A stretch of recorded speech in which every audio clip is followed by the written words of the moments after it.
오늘 이 시간도 주님의 놀라운 은혜가 저와 여러분 가운데 함께 하시기를 축복합니다. 우리가 욥기 말씀을 보고 있었는데요, 오늘은 제 사정이 있어서 마태복음 말씀 잠깐 보고자 합니다. 그런데 미리 말씀을 드리는데요, 제가 지금 컨디션이 정상이 아닙니다. 저 일부 예배 드리는데 원고가 하나도 안 보이고 기억도 안 나더라고요. 여러분 말씀 들으면서 저를 위해서 기도하시는 마음으로 말씀을 좀 함께 경청해 주시고 또 아멘 해 주시길 부탁드립니다. 오늘 본문을 이해하려면 여러분들이 마태복음의 구조를 조금 이해를 하셔야 됩니다. 마태복음 4장을 보면 예수님께서 공생애를 시작하시기 전에 광야에서 마귀에게 시험받는 장면이 기록되어 있습니다.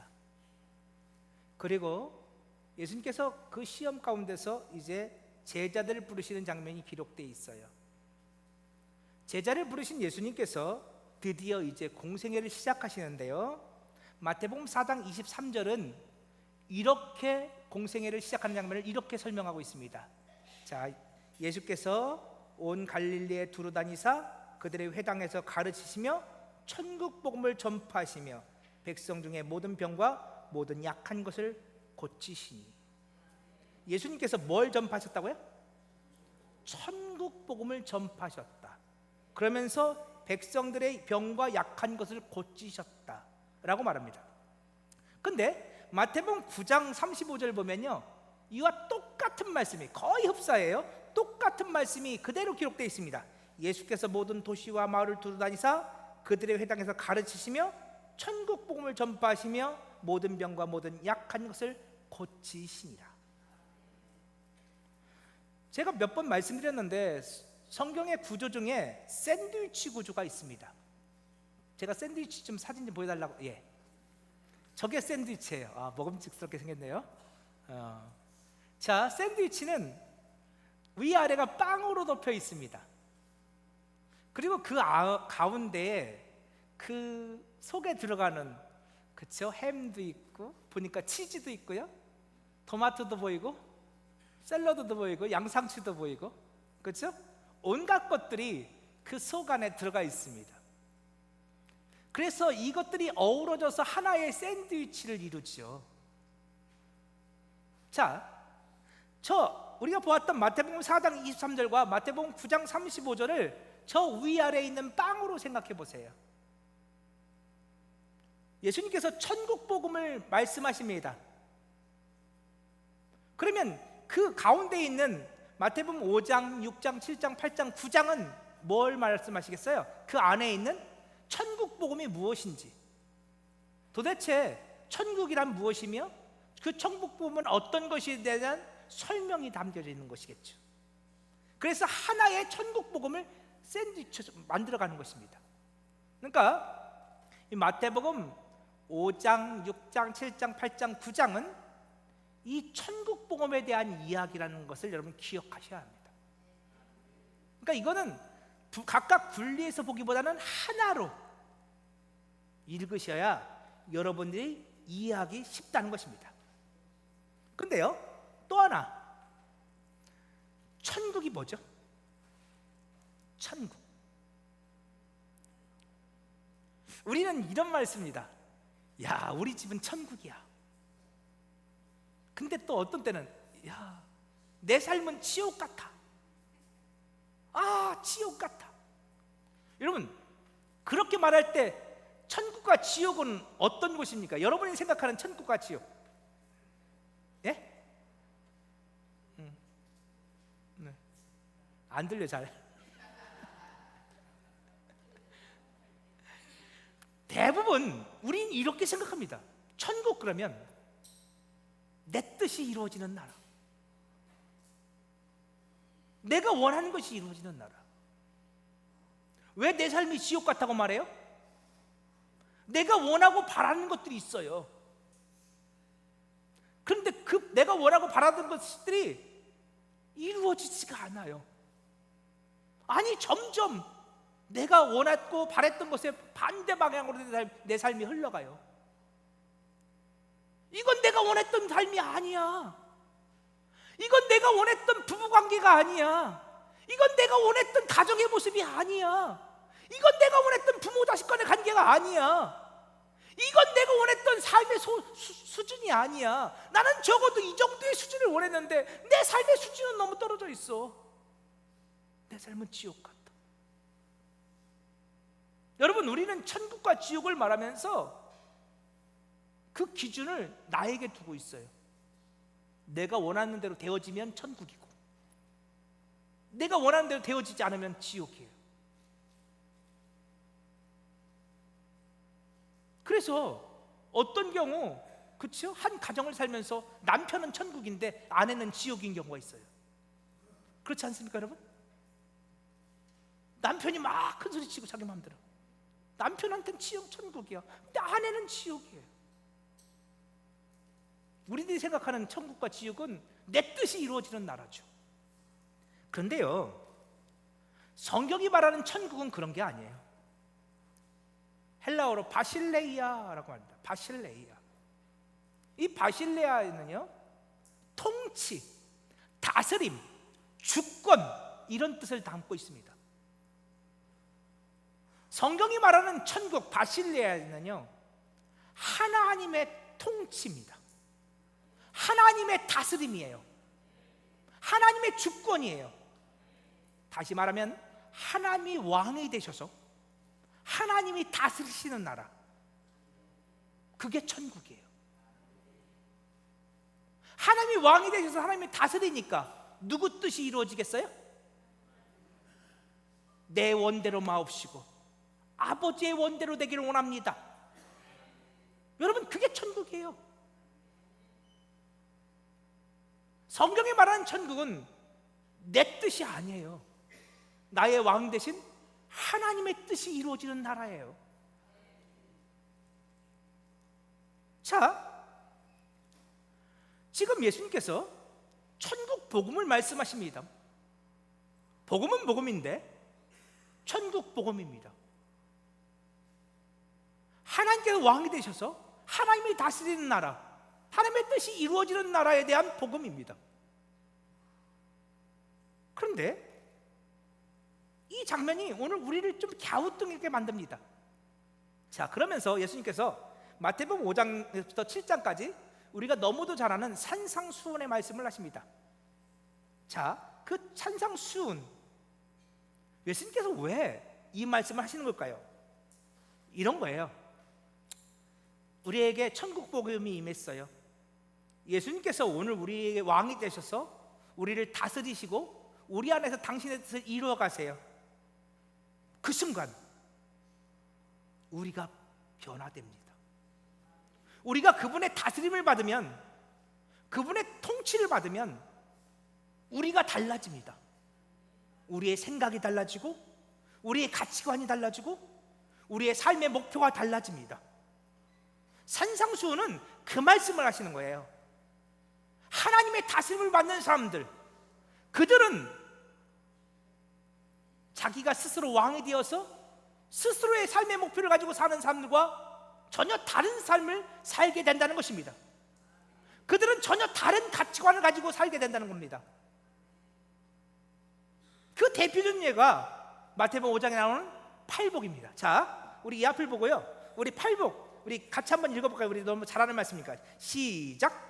심령이 가난한 자는 복이 있나니 천국이 그들의 것이며, 애통하는 자는 복이 있나니 그들이 위로를 받을 것이며, 온유한 자는 복이 있나니 그들이 땅을 기업으로 받을 것이며, 의에 줄이고 목마른 자는 복이 있나니 그들이 배부를 것이며, 궁일이 여기는 자는 복이 있나니 그들이 궁일이 여김을 받을 것이며, 마음이 청결한 자는 복이 있나니 그들이 하나님을 볼 것이며, 화평해 가는 자는 복이 있나니 그들이 하나님의 아들의 일컬음을 받을 것이며, 의를 위하여 박해를 받는 자는 복이 있나니 천국이 그들의 것임이라. 아멘.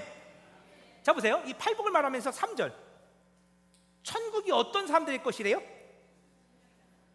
심령이 가난한 자들 것이래요. 또 있어요. 10절, 천국이 누구의 것이에요? 의를 위해 박해를 받는 자의 것이래요. 심령이 가난한 자가 복이 있고, 애통하는 자가 복이 있고, 온유한 자가 복이 있고, 의에 줄이고 목마른 자가 복이 있고 긍휼히 여긴 자가 마음이 청결한 자가 복이 있고 화평하게 하는 자가 복이 있고 심지어 여기 의는 예수죠. 하나님의 의가 되신 예수, 그 예수를 위해 박해를 받는 자는 복이 있는데 천국이 그들의 것이래요. 자, 질문해 볼게요. 심령이 가난한 것이 복입니까? 애통하는 것이 복입니까?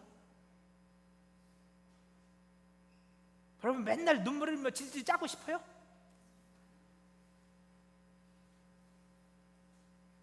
맨날 가슴 아파서 울고 싶어요? 다른 거 다 그만두고 10절 의로 인해요, 예수로 인해요, 하나님의 의가 되신 예수로 인해요 박해를 받는 것이 복입니까? 여러분에게 박해가 올 때 내가 복 받았구나, 여러분 그렇게 고백하십니까? 대답을 안 하세요. 예수님 말씀이에요. 여러분, 이 말씀 앞에 누가 아멘 할 수 있습니까? 우리는 그런 삶 싫습니다. 그죠? 나는 심령이 부유하고 싶습니다. 마음이 넉넉하고 부유해지고, 그쵸? 마음이 넉넉한 사람 되고 싶습니다.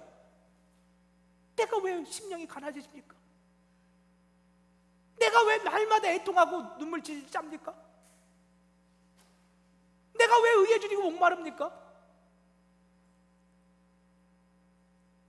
심지어 예수 때문에 박해를 받는다고요? 그게 복이라고요? 여러분, 이 말씀에 아멘 할 수 있는 사람 없습니다. 우리 예수 때문에 박해받으려고 교회 다니는 거 아니잖아요. 근데 주님은 이게 복이랍니다.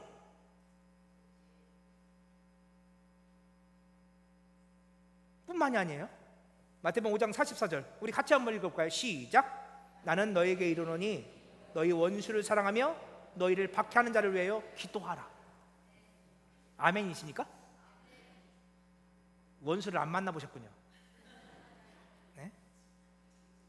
박해 안 당해보셨어. 누군가가 내 가슴에 비수를 날렸습니다. 내 마음이 그가 날린 비수에 갈갈이 찢겼습니다. 얼마나 아프든지, 얼마나 고통스럽든지. 원수를 사랑하라고요? 여러분, 원수는 고사하고요, 우리는 솔직히 말하면 내 남편, 내 아내도 제대로 사랑하지 못해요. 그렇지 않습니까, 여러분?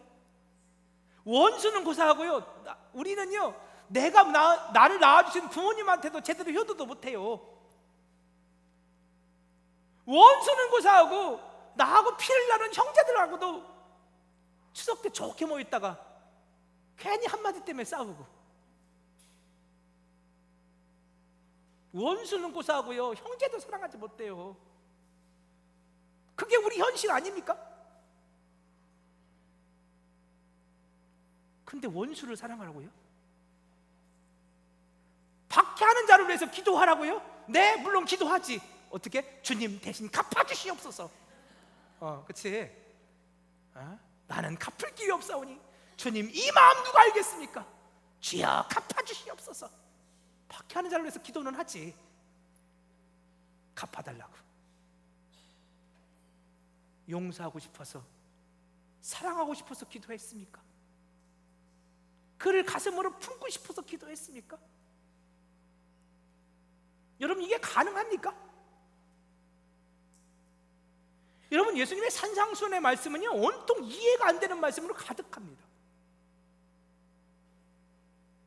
그런데요, 천국 복음이 우리에게 임하면, 예수가 우리의 왕이 되셔서 우리를 다스리시면, 내가 그분의 다스림을 받으면 이 말씀에 우리가 아멘할 수 있게 된다는 것입니다. 우리 힘이 아니에요. 주가 주신 능력으로, 주가 주신 힘으로.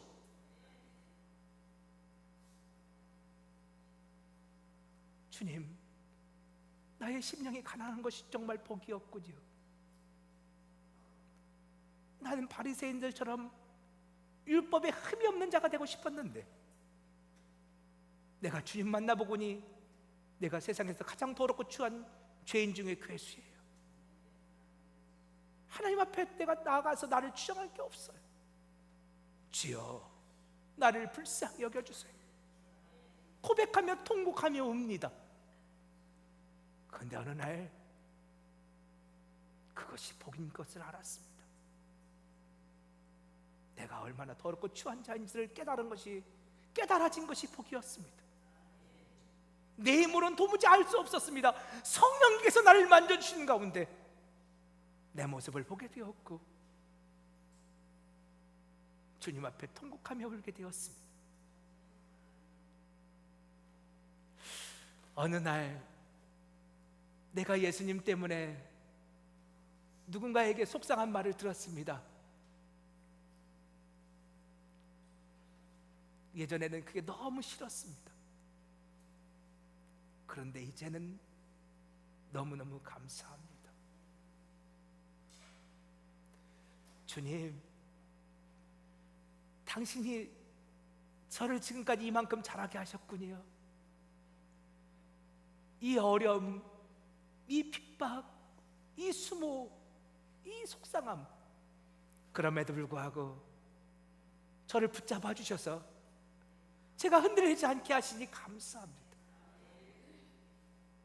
이 고난 속에서도 여전히 주님께 감사할 수 있는 믿음을 주셔서 감사합니다. 그죠? 내가 주님과 함께 십자가의 길을 걸어간다는 것이 얼마나 감사합니까? 내가 주님 지셨던 그 십자가 지고 주와 함께 동행하고 있으면 얼마나 감사합니까?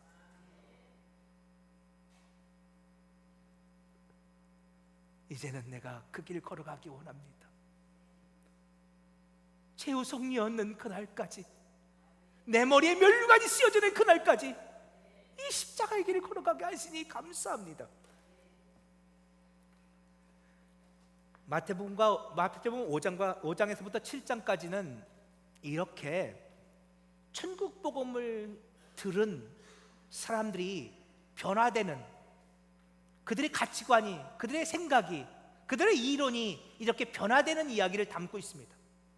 예수님 말씀하십니다. 너희들이 만약 천국 복음을 듣는다면 너희들은 반드시 달라질 거야. 지금까지는 너희들이 심령이 가난한 것, 애통하는 것, 의에 줄이고 목마른 것, 의를 위해 핍박받는 것이 복이 아니라 생각했지만 어느 순간 그것이 복임을 깨달아질 거야. 지금까지는 너희들이 원수를 사랑할 수 없었어. 핍박하는 자를 위해서 기도할 수 없었지.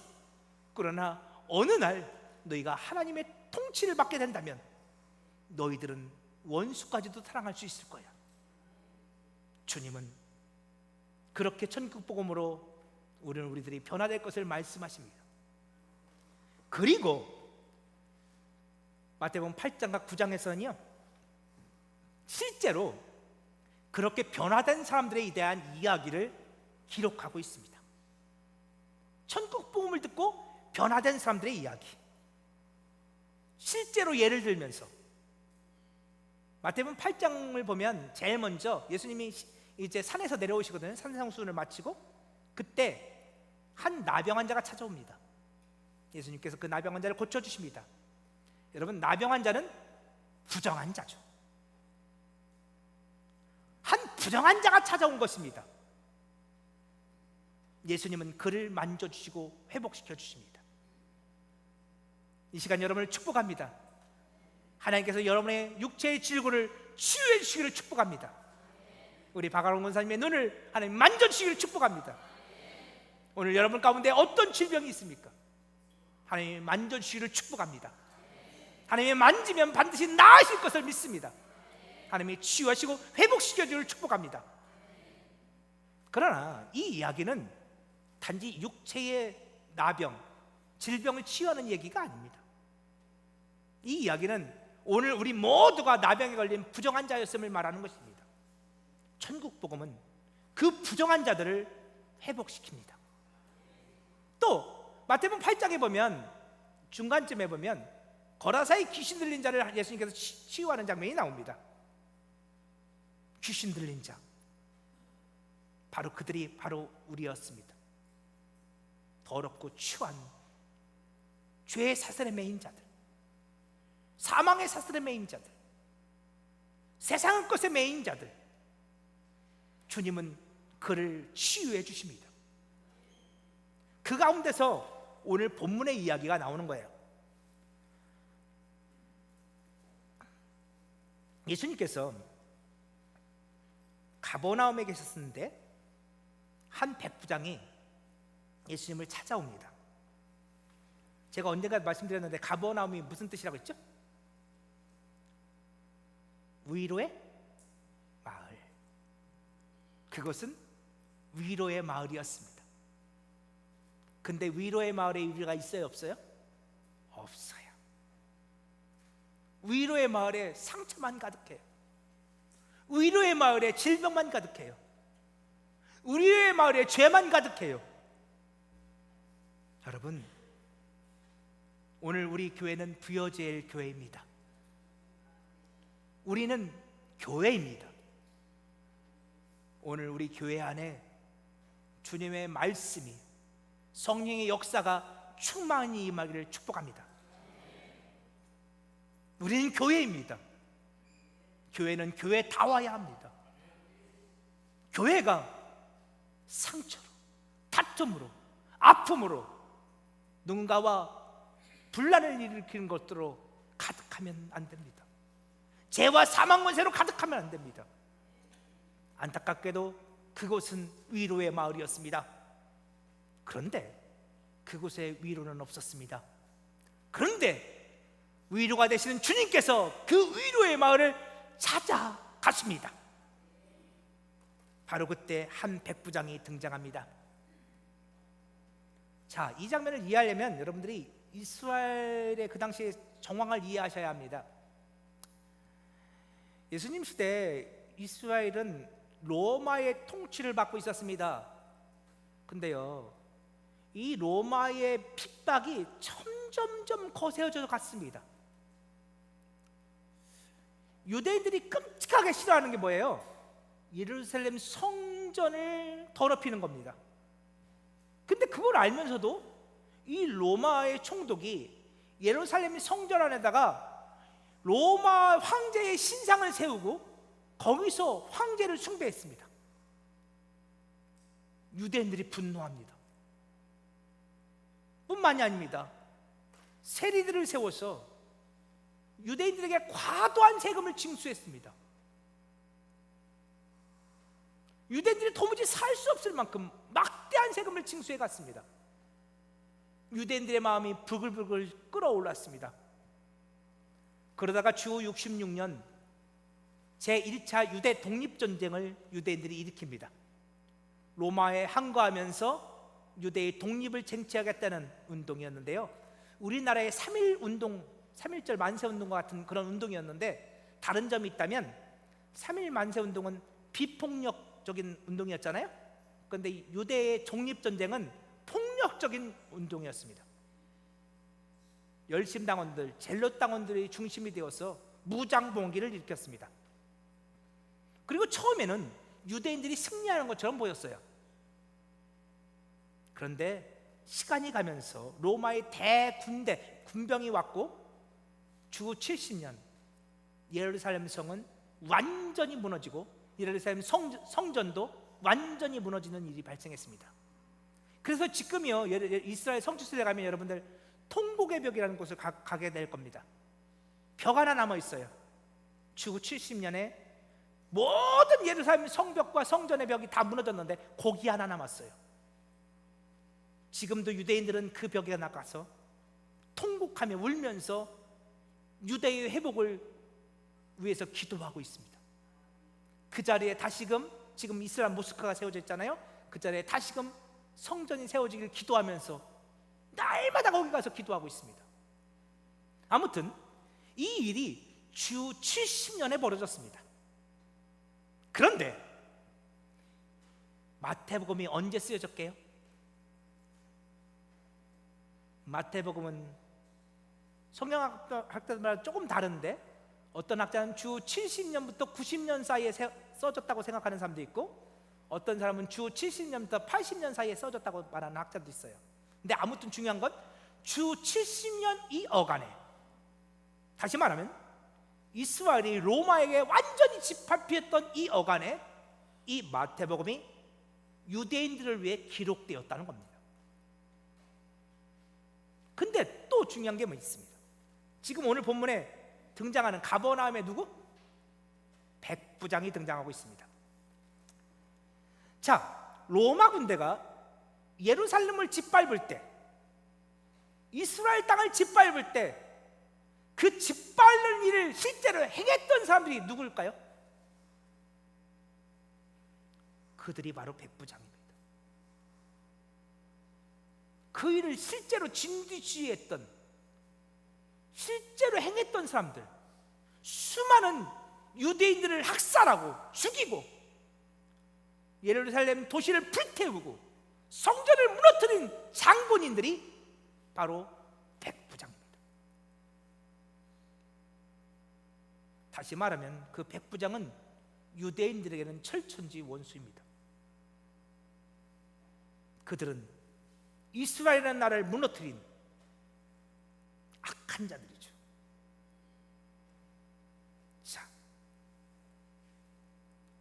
과연 그들이 변화될 수 있을까요? 저 악인들이 이스라엘을 공격하고 힘겹게 했던 그들이 달라질 수 있을까요? 오늘 마태는 그 이야기를 하고 있습니다. 자, 마태복음 8장 5절 다시 보세요. 예수님께서 가버나움에 들어가실 때 한 백부장이 예수님께 나왔습니다. 근데 그가 예수님께 나온 이유가 놀랍습니다. 6절, 주여 내 하인이 중풍병으로 집에 누워 몹시 괴로워하나이다. 마태가 그리고 있는 이 로마의 백부장은 너무도 가슴이 따뜻한 사람처럼 보입니다. 백부장의 가족이 중풍에 걸린 것이 아닙니다. 누가 중풍에 걸렸어요? 하인이요. 여러분, 당시 로마인들에게 있어서요, 하인, 노예는 이런 존재였습니다. 짐승이 있어요. 그리고 노예가 있어요. 이 둘은요 같아요. 짐승과 노예는 똑같아요. 그런데 다른 점이 하나 있어요. 뭘까요? 짐승은 말을 못하고 노예는 말을 해요.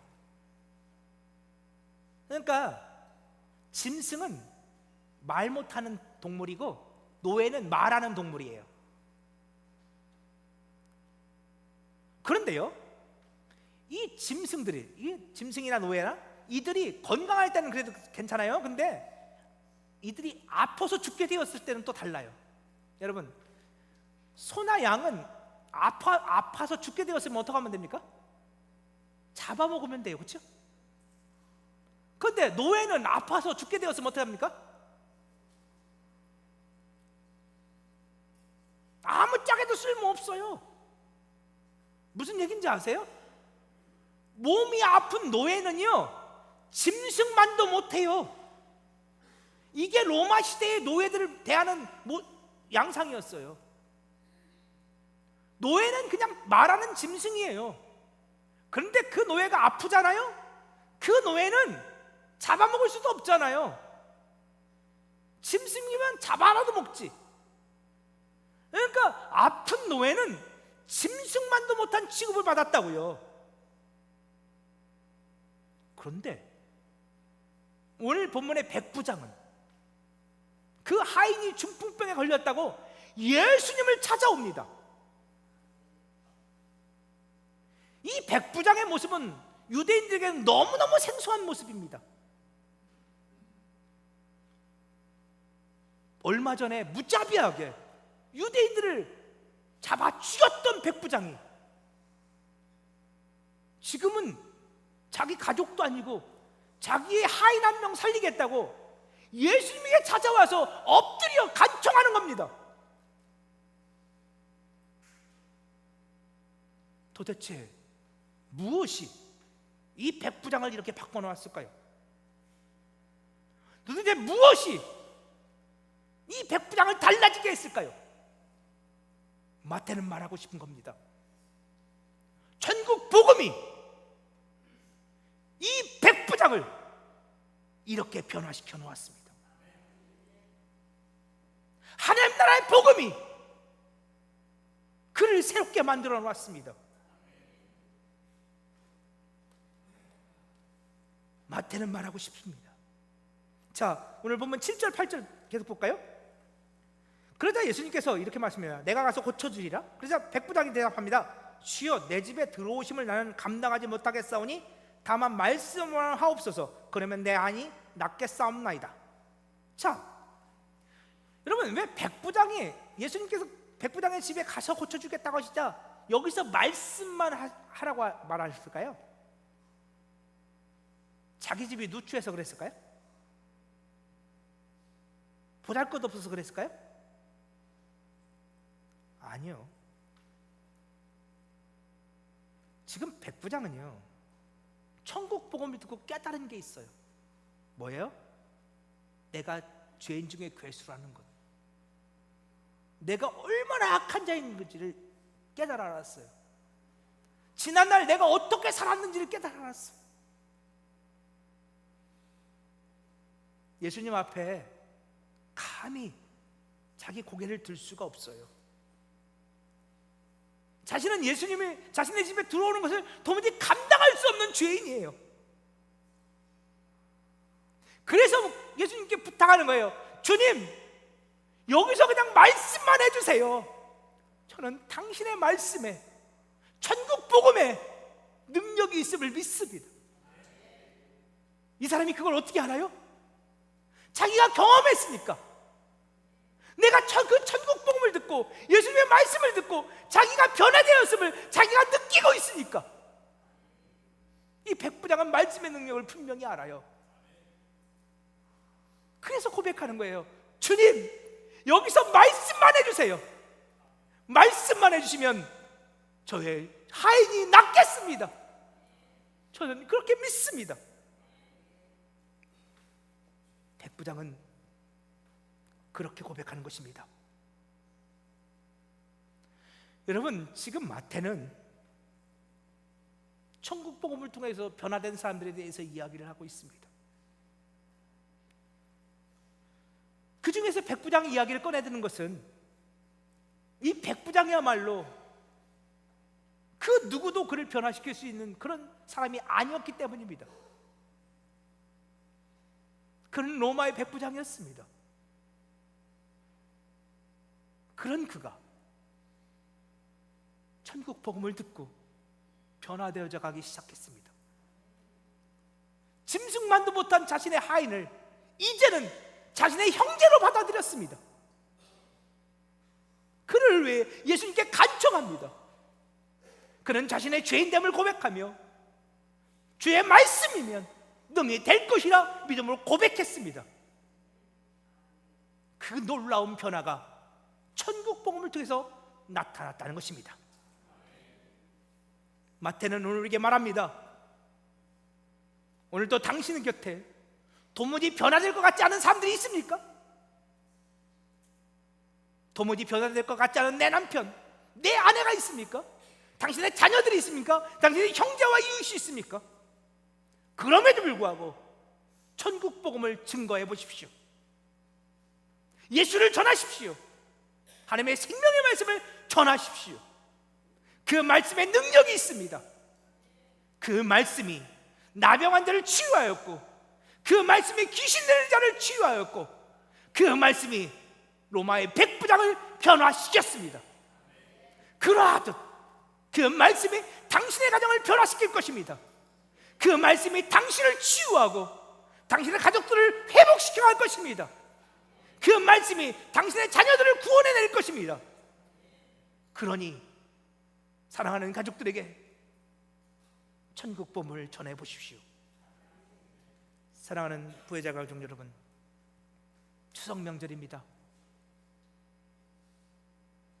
행복한 시간, 정말로 복된 시간 되기를 축복합니다. 그런데 여러분, 이 명절이 여러분의 사랑하는 가족들에게 복음을 증거하기에 가장 좋은 때임을 기억해 주십시오. 우리 남편은, 우리 형제들은 내가 아무리 말해도 예수 안 믿어요. 네, 지금까지 그래 왔을지도 모릅니다. 그래도 여러분, 복음을 전해 보십시오. 예수를 전해 보십시오. 하나님의 때가 있을 것입니다. 하나님이 여러분이 전하는 그 복음을 듣고 저들이 변화되는 놀라운 역사를 만들어가 주실 것입니다. 우리의 능력이 아닙니다. 말씀의 능력이 있습니다. 천국 복음에 예수의 능력이 있습니다. 담대하게 그 말씀을 전하실 때 백부장이 변화되었듯 여러분의 사랑하는 가족들이 변화될 것을 믿습니다. 여러분의 사랑하는 자녀들이, 형제와 이웃들이 변화되어 갈 것이라 믿습니다. 이번 명절 사랑하는 가족들에게 복음을 전함으로 놀라운 구원의 역사가 나타나는 복된 시간들 되기를 원합니다. 우리 함께 기도하면서 말씀을 전해봅시다. 주님께서 백부장을 만지셨듯, 나병 환자를 만지셨듯, 아니 저와 여러분을 만지셨듯, 사실은 우리가 예수 믿는 것도 기적 아닙니까? 지금 이 시간 이 예배당에 있는 게 기적 아닙니까? 나를 만지신 예수님, 나를 변화시키신 예수님, 그 예수님께서 여러분의 사랑하는 가족들도 만져주시고 회복시켜 주시고 변화시켜 주실 줄로 믿습니다.